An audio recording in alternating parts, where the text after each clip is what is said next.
They say it's a village, it's an army, is what we needed. Dr. Crystal Mackall is the Ernest and Amelia Gallo Family Professor and the founding director of the Stanford Center for Cancer Cell Therapy. Her research focuses on CAR T cell therapy, which modifies a cancer patient's own T cells to destroy the cancer in their body. You give them the treatment, they go from, wheelchair to cane to being able to walk. Dr. Mackall's team has been at the forefront of CAR T cell therapy advancements, including being among the first to present data demonstrating significant activity of CAR T cells in solid tumors. I believe that the future of medicine is going to lean even more heavily towards biologics. Cell therapy has made steady gains in treating previously intractable cancers, which Dr. Mackall characterizes as version 1.0.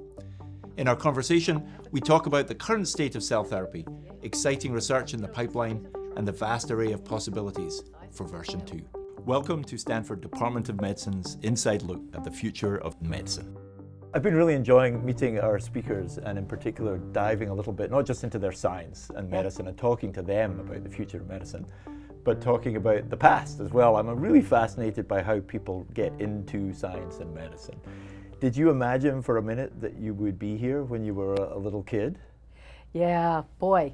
I always think that my trajectory is kind of unusual compared to most of my colleagues. Tell us. I grew up in a working class town in Ohio. My dad was a steelworker. Okay.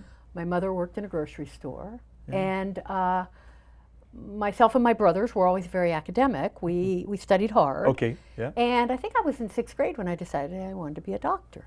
Okay. And once I get something in my head, that's set. it. That's pretty young, 6th grade, right? And, I was senior in high school and still had that, how do I become a doctor? And so And did you know doctors? Were there doctors in the family or family friends? practitioners? Okay. No, there were no doctors in the family. None of my, parents or, I guess I had an uncle that went to college. But again, this is very working class. I was touched by cancer. I guess my family had some cancer, and it scared the heck out of me. I thought, what a terrible disease. One of my coolest aunts was felled by cancer, and man, whoa. So, I went to the medical school down the road, which happened to be a 6-year program, which means you get your bachelor's degree in 2 years, and then you go on to med school. Okay. It's called Northeastern Ohio University's College of Medicine. Yeah. You've never heard of it. I have not, but it sounds great. Well, neither has anybody, I think, at Stanford. It's not an academic medical school. It was created by the state of Ohio to solve a problem of a lack of primary care docs. Oh, okay. And so they plucked these overachievers out of high school and said, now become primary care docs. I see. Some kind of a black sheep. Yeah, it didn't quite work out for you. yeah. Anyway, it was a great medical school. I ended up staying in Ohio for my residency for personal reasons. And at that point, realized that I was one of the ones in medical school and residency where I just was that nuisance that kept asking questions. Right. Well, why do we do it this way? You're the why person. Well, what's happening here? Yeah. And actually, I started to do research while I was in medical school at one of the few labs on campus. So I had the bug. Had you been exposed to that through the lectures, and then you sort of followed up with there was a really cool physiology professor named Norm Paradise. And I went to him and said, hey, can I work on the rabbits with you? It was cardiac research, cardiology research. There you go, Ian. That's very similar. Yeah, anyway. Because I remember being in physiology class when I was in sort of pre-med type preclinical in medical school, and it was the Langendorf rabbit that exactly. Said to me, I worked on the Langendorf rabbit. There you go. There you go. I mean, being able to take a heart out and watch it beat and keep it alive for hours. Yeah. Well, I became a cardiologist. You did not. No, but I had the Different bug for future. research. And there I was in Ohio, and I was a doctor through and through. Right. But I was still intrigued by the problem of cancer.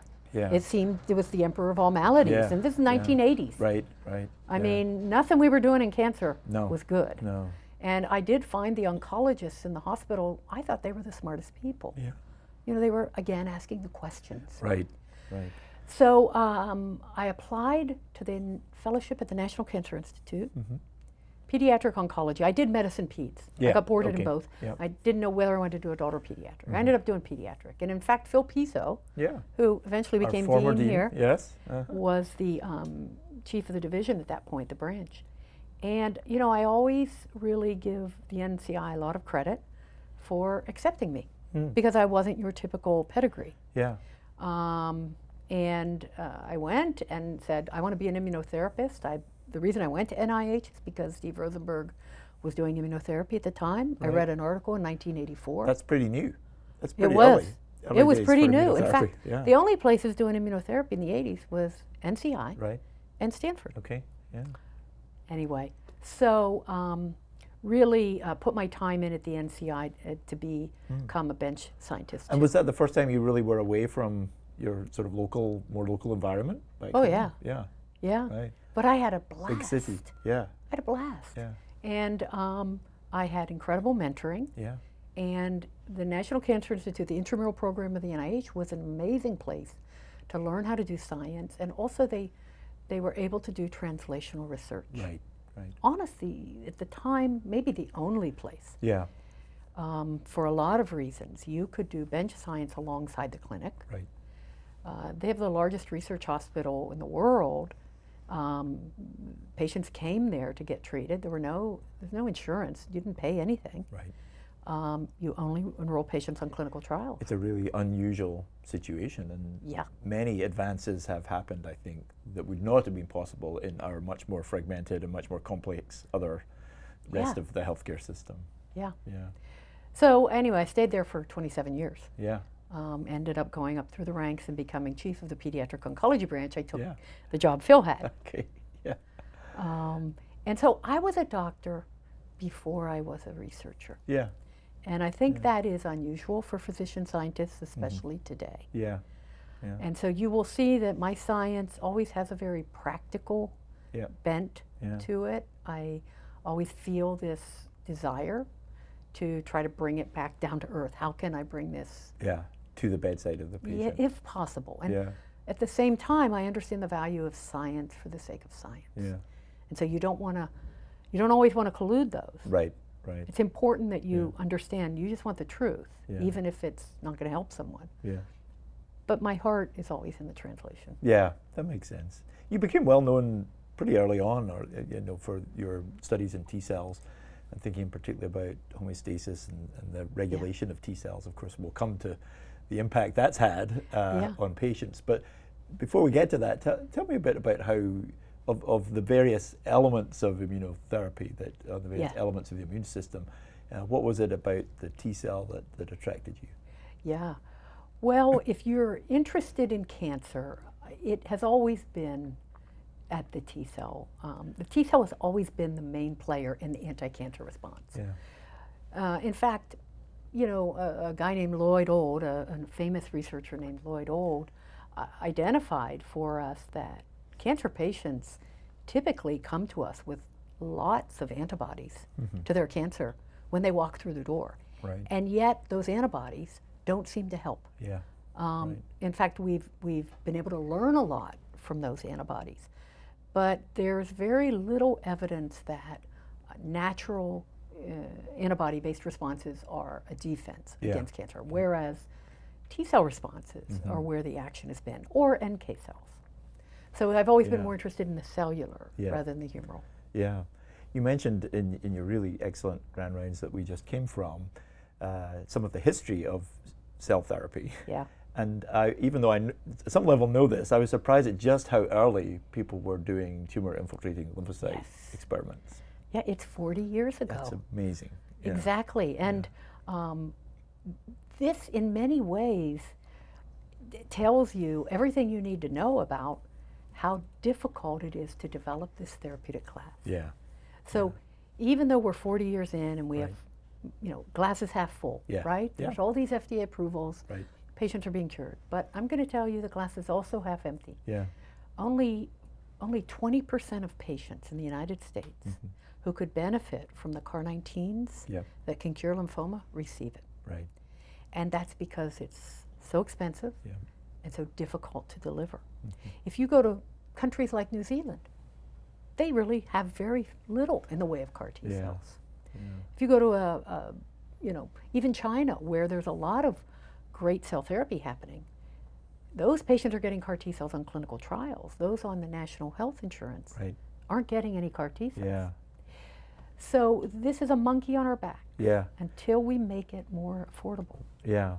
And I think that there's two elements there. It'd be great to unpack them a little bit. One is like multi-decade scientific building on foundation, standing on the shoulders of others. And another is the affordability of the translational therapy. But maybe unpack the first for us. Yeah. This is an important topic, and especially for young people. Yeah. It's, I know when I was young, I was, impatient. Yeah. That's how you get to where you are. Tomorrow, right? Yeah, exactly. Yeah. And people will, come and they'll want to work in the lab because they want to create something that helps patients. Yeah. And, sadly, at some point, you break it to them that this takes decades. Yeah, it might take a while. Yeah. And you really do have to adjust expectations. I mean, one of the things I love to do is to look at the time it's taken for the future of medicine to arrive. Yeah. Right? Yeah. Whether you're talking about transplantation, the story of transplantation, you're talking about the story of, monoclonal antibodies. Yes. Yeah. Right? Yeah. I remember in the 80s, you couldn't get a grant for antibody therapies because we tried that and it didn't work. It didn't work. Yes. If you're talking about, cell therapy, bone marrow transplant. Antibody drug conjugates, another one that comes to mind. Oh yeah, that was a many dead of those field. failed. Yes. Yeah. And honestly, we're going to see the same thing with AI-based drug development. Right. You see the hype, then you see the expectations. Yeah. Gene therapy is another example. Right. And then, it falls. In fact, I give a lecture about, the long slog that it takes. You've got to do the work in the middle. And I often think about that when you talk about an overnight success that was like 30 years in the making. It often seems like an overnight success, but none of these things happen overnight. Yeah, yeah. And there will always be the early adopters. Yeah. And that's great because you get momentum. But the trick is not letting the field die when that that expectation falls short of. Well, and I think your work over years, but you also showed and demonstrated some of it in the talk today, is that yes, you have the idea, you can implement it. That's hard enough. Your first experiment. Yeah. But then rarely does the first experiment ever work. Right. So the question is, why not? And you gave a great example of the development, really amazing development, this GD2 CAR, along with Michelle Monje. Yeah. Talk us through that a bit, because it's, first of all, the disease is horrible, the diffuse midline glioma. So maybe mention that a little bit, and then let's talk a little about that trajectory, because it's a great example of the fact that you're really building on work you've done for decades, others have done for decades, and then it suddenly seems to come together over a few years, but it really doesn't. Yeah. No, we still have a long way to go. I think this is where the practical doctor perspective comes into play. One of the most important things as you talk about, if I'm mentoring a young person who wants to be a translational scientist or a clinical investigator, is find the right disease. Yeah. We're taking risks. Every time we do one of these trials, and these are in children, mind you, they're vulnerable subjects, and so the ethics are even, more heightened. It only makes sense if you're dealing with a population who doesn't have other good options. Yeah. And for me, that's where I think it's clearest that you want the you want the ecosystems to lean in. Yeah. Take these really difficult problems. Industry won't touch this. The market is too small. It's considered high risk. This is the same with glioblastoma, mind you. Yeah. And so this is where academics should be focusing on diseases where we have no good options and we have an idea. Yeah. And there, what you need to make something happen is you need infrastructure. Yeah. Yeah. And because the hardest one you do is your first one. Yeah. Yeah. The second one is a lot easier by the time you get to the third. Yeah, you're there. I'm always telling my lab, you got to do one before you do two. Yeah, yeah. And that's it. I mean, you put gargantuan effort sometimes to do the first one. Yeah. But you learn so much, and then the next one is so much easier. And then by the time you get to 10, you've got a machine. Know what you're doing. Yeah. So with the GD2 CAR and the diffuse midline glioma, you have a terrible disease. Yeah. There's not a person who would tell you that we can't do better. Yeah. Now you have a brilliant, champion in Michelle Monje who understands the biology, thank goodness. Yeah. You've got investment on our side at not only, understanding the science, but building the infrastructure. It was a perfect storm. Yeah. And so we were positioned to be able to contribute early. Yeah. But and paint the picture for the listeners of you showed some videos of patients. I mean, they're suffering from neurological disorders and movement challenges. Yeah. So this is a tumor that grows mostly in the brainstem, sometimes in the spinal cord.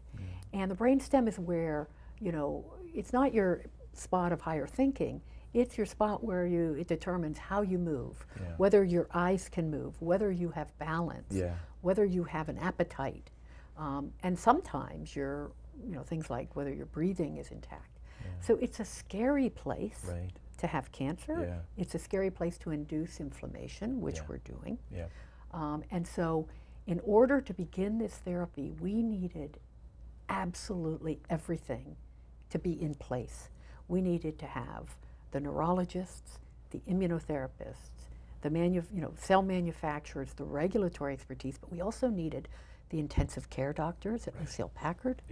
We needed the neurosurgeons who placed the catheter and who monitor the intracranial pressure. We need the neurointensivists. I mean, it's a huge team effort. Yes, I mean, they say it's a village, it's an army, is what we needed. And we did it. We did it safely.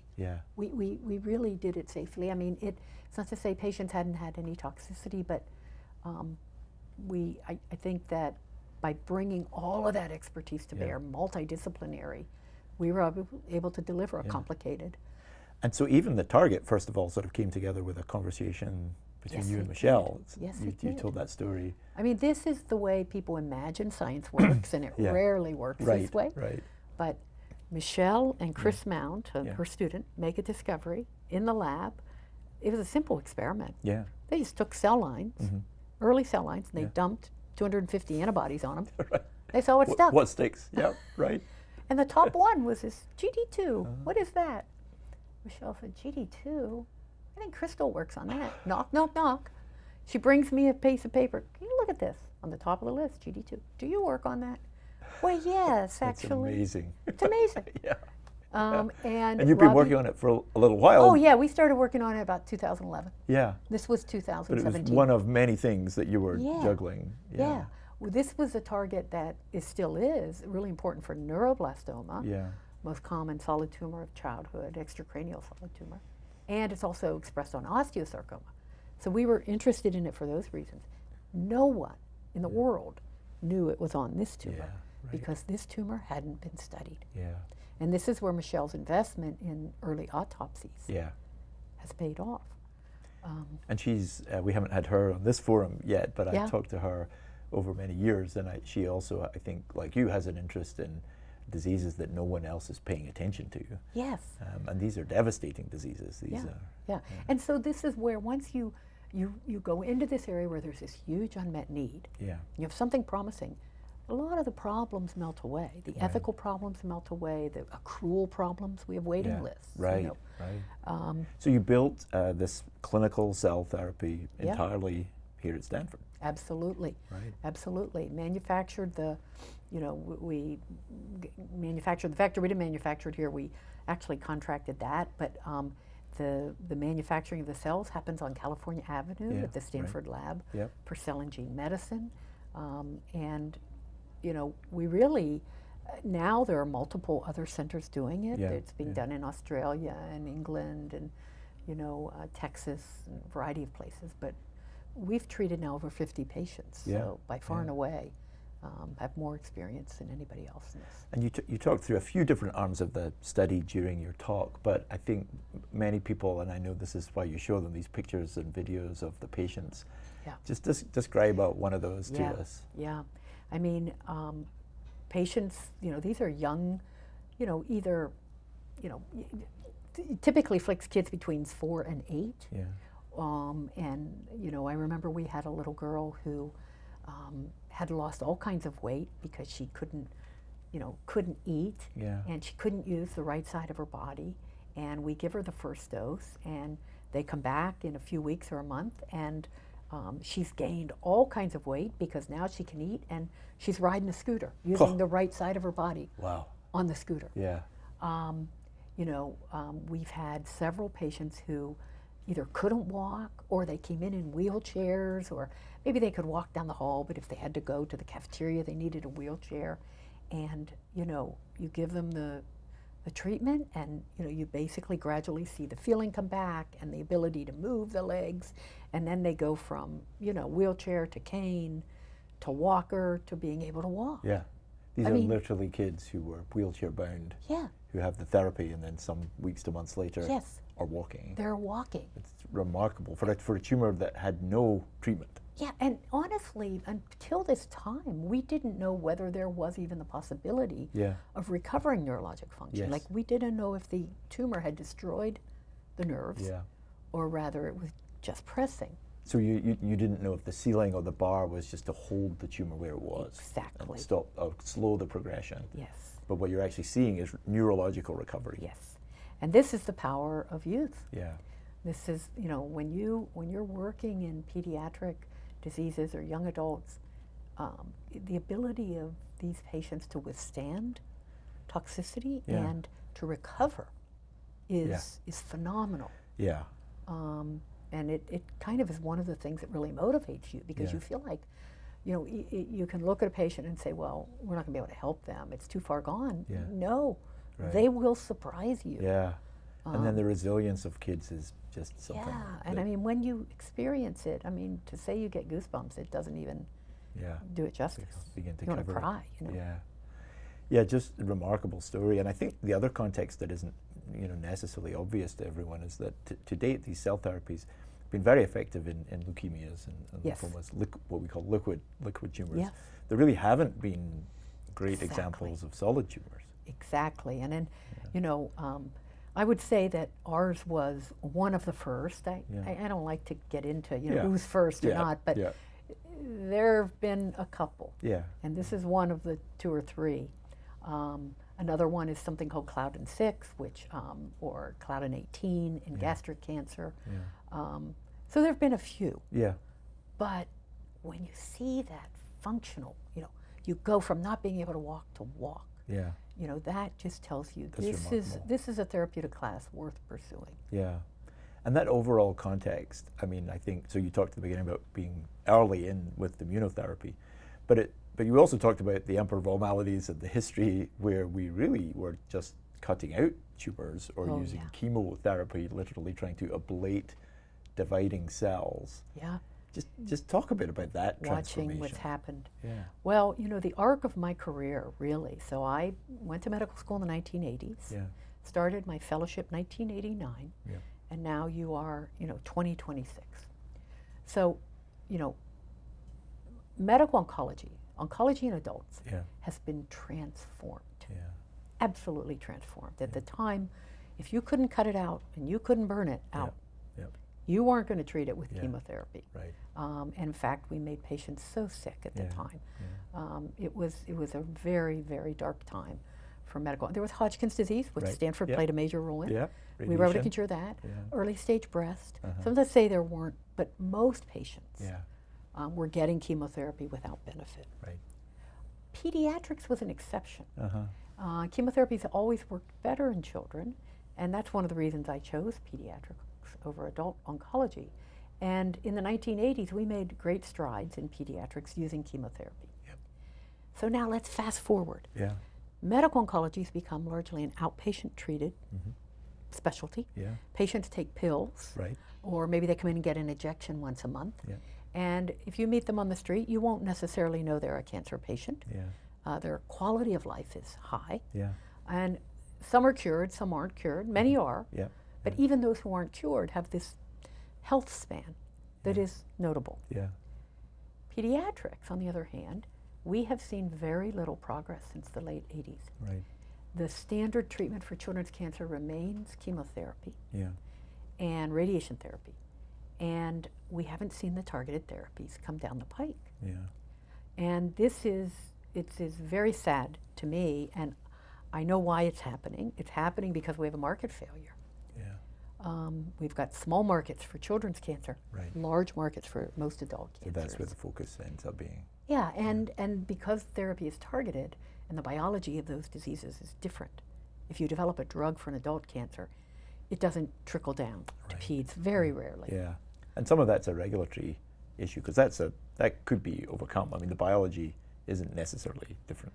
Right? Well, It depends. you know, I spent a lot of time lobbying with the FDA. Yeah. And in fact, you know, I trained several people. I was in NIH for a Yeah, long time. yeah. A lot of the FDA. Yeah. I think historically, maybe that was the case. And now it is more of an economic issue. Right. That you have to develop drugs for pediatric cancers. Like take rituximab. Yeah. You know, was a blockbuster drug. It doesn't have a significant role in pediatrics because CD20 isn't expressed on most pediatric leukemias and lymphomas. Yeah. HER2, Yeah. Herceptin, Right. and HER2, same. Yeah. It's expressed on osteo, but not at levels, and that's the only tumor that really has it at all levels. So you need to develop targeted therapeutics for the disease. Right.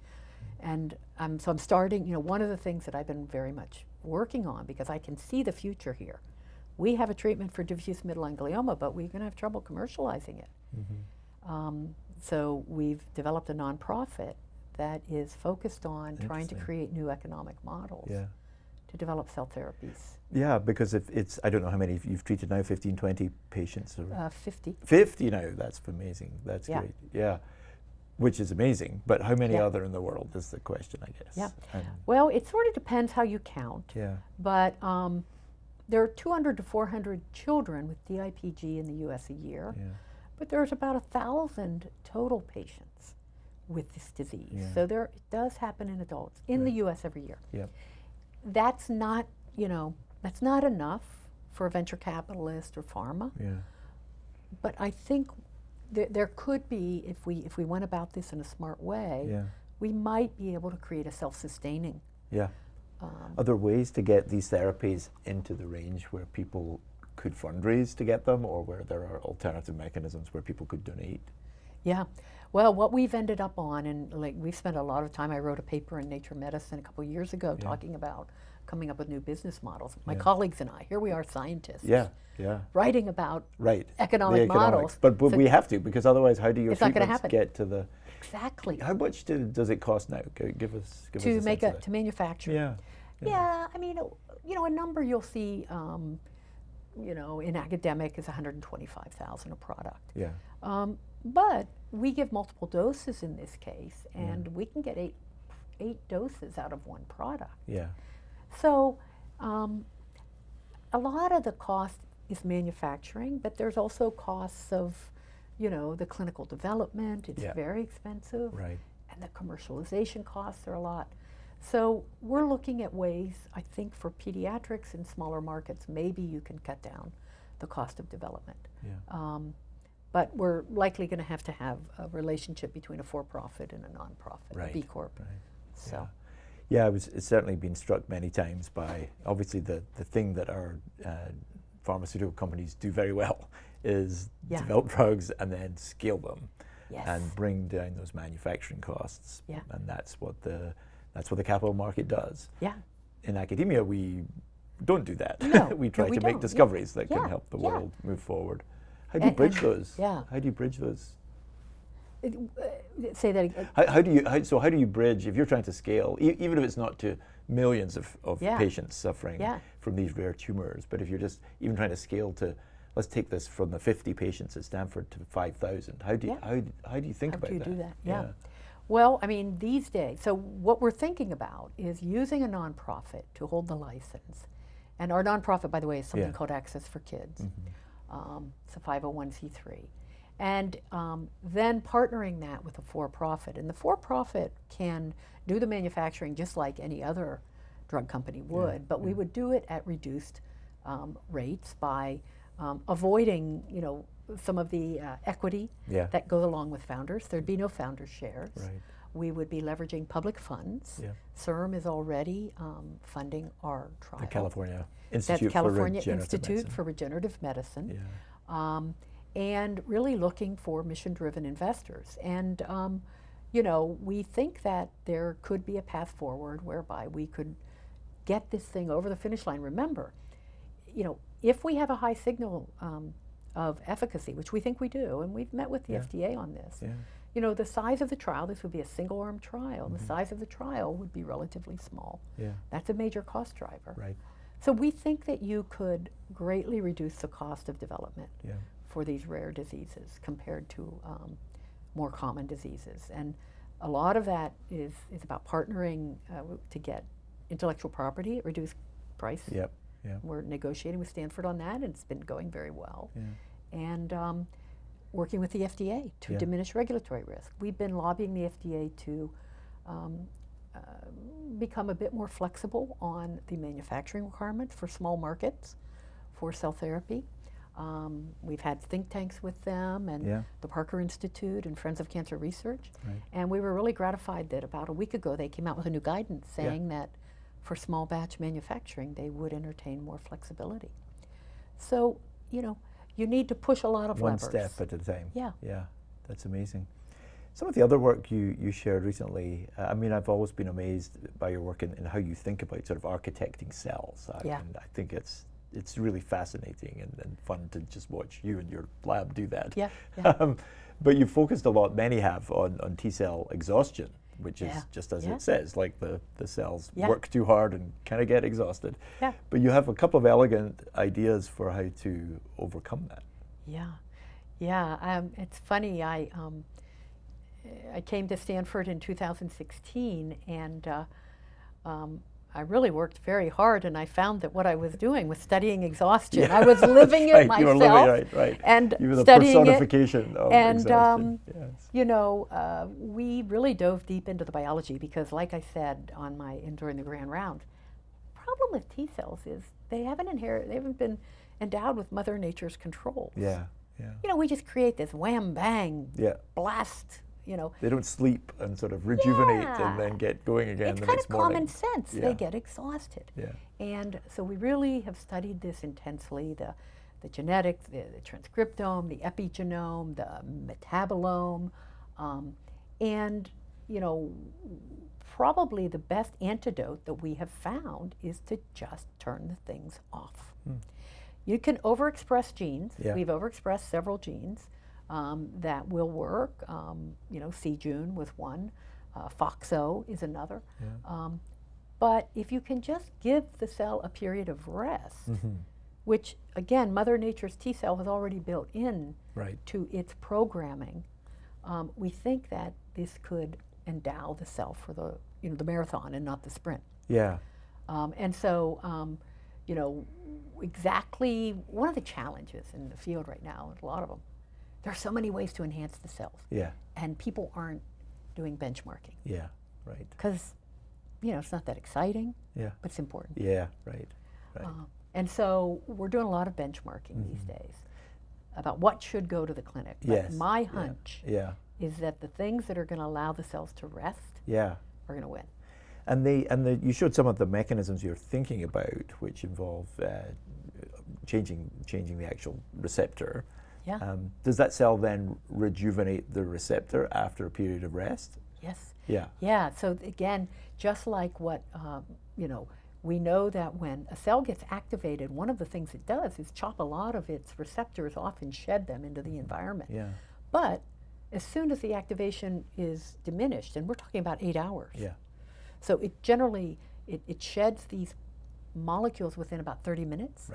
Once the activating stimulus is gone, by about 8 hours, you have full-blown, it's recovered.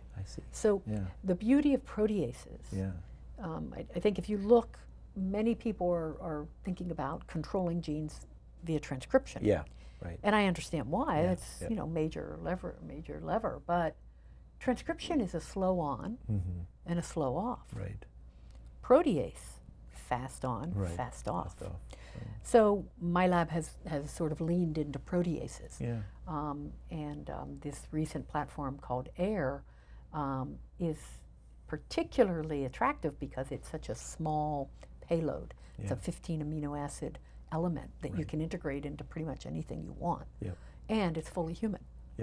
And sort of self-regulating in essence. Yeah. Yeah. It's really, really It's elegant. And Yeah. this Jeremy Jelajak, a grad student, really deserves all the credit. It was his brainchild. Yeah, no, it's one of the amazing things about being here is just to see Isn't it? these young people come up with these amazing ideas Yeah. and try and help them kind of achieve them. Probably which is- the most amazing thing about Yeah. Stanford, and there's a lot of amazing things, is the quality of the young talent. Yeah. My goodness. I agree with that. Well, we're here on a podcast called The Future of Medicine. You ended with maybe one of the hottest topics currently in cell therapy, Yes. which is in vivo cell therapy, and we talked a lot about Yes. manufacturing and the challenges and the cost and the economics. Do you believe the future is in vivo cell therapy? I, as I step back and look at what so many of us in medicine are trying to accomplish today, whether it be, the oncologist or, the immunologist, the person treating autoimmunity or treating degenerative disease or, fibrosis, so many of these problems that we really haven't cracked. We've had biologics, we've had, cell therapy, we have targeted agents.